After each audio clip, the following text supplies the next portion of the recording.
Part of the problem with campaigns is they've been sort of resistant to innovation because they're resistant to self-examination.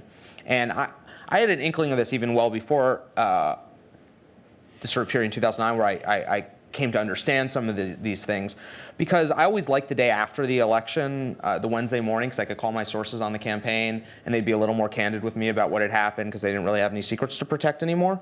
And you'd always have one of two types of conversations. I would call the people on the winning campaign, and I'd ask, so what happened? Why'd you win? And very quickly the conversation would become about some discrete activity that took place that almost invariably that person was directly involved in, right? So it's like you call the media consultant, the person who makes the TV ads, and it's like, what happened? Why'd you win? And you get the story that's, a week out, we were down, so I looked really closely in the polls. We were just getting slaughtered with married women. So I tore up the media plan for the last weekend. I rushed into the studio. I told the director, I just want to make this last ad all pink. We're going to go shoot the candidate in front of a house with a swing set.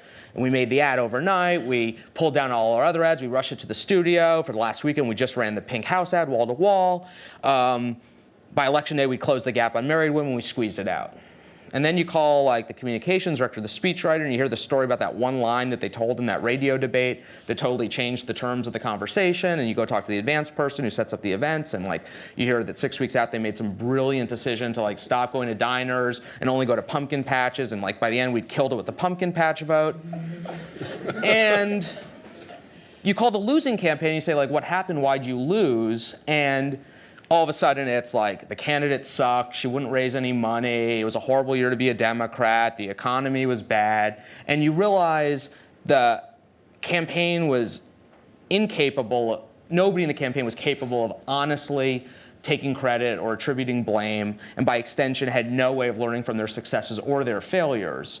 And because campaigns are basically the worst company you could possibly imagine, right? So here's a startup company that exists for 6 or 9 months. They care only about market share on some random Tuesday in November. Whether or not they succeed, they go out of business the next day. The person who's at that point, everybody scatters. The consultants are on to the next thing. The candidate, rightfully, if they win, is back to governing or planning a transition. If they lose, is on a beach somewhere feeling sorry for him or herself.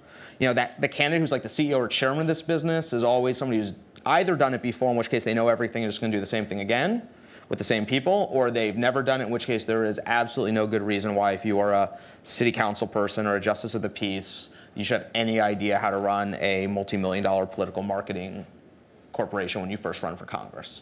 And so they're totally in hock to people whose every incentive is aligned to do the same thing over and over again and not ask any questions about whether or not it works, because there's no way that they can be held accountable afterwards if it doesn't.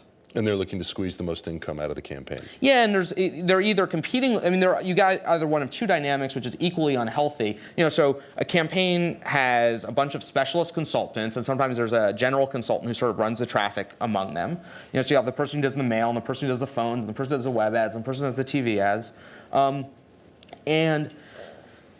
either they're competing with one another for share of the budget, in which case almost every strategic question becomes a question of mode of delivery. So you sit around the table and you ask what should we do? And the TV guy always wants to buy more TV ads, and the mail person always wants to send more mail.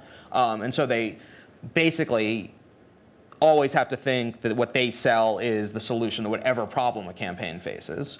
Or if the happy scenario, which is does not create for any more healthy and intellectual environment, is that they basically are a cartel that reforms around a different candidate every 2 years. And so it's I'm the mail guy and I'll bring in my friend the phone guy and I'll bring in the TV guy. And nobody really wants to challenge one another because we know how we split the pie and we can convince this candidate to do what we tell him is best, and then we'll just go on together. And I'm avoiding using the words Con and Mark here, but there's no reason why you would engage in a small turf battle for another 3% of this budget, because it's much better to know that we have a good relationship. The next time you have a race in some other county, you'll pull me into it. And so campaigns were immune to any honest self-examination, and nobody in a campaign reasonably wants to invest in any sort of research that's going to yield a lesson in December. And it became very hard, even these experiments, no campaign wants to take voters out and put them in a control group and say, we're not going to talk to these people to learn a lesson in December. And so the places that bring innovation into campaigns are institutions that have a longer horizon. They're either academics that are pursuing academic questions that end up inadvertently being useful for politics, or they're institutions like, the AFL-CIO ends up being a big character in my book. They're around year after year, and they actually want to get 3% smarter for next year because they're going to spend tens or hundreds of millions of dollars on politics. And they actually invert the leverage, and consultants want to please the political director of the AFL because there's a lot of money next year and the year after if they're the sort of chosen pollster or whatever. And so when those institutions start to say, hey, we like these tools from academia to actually test this stuff, their consultants were in the position where they couldn't blow them off.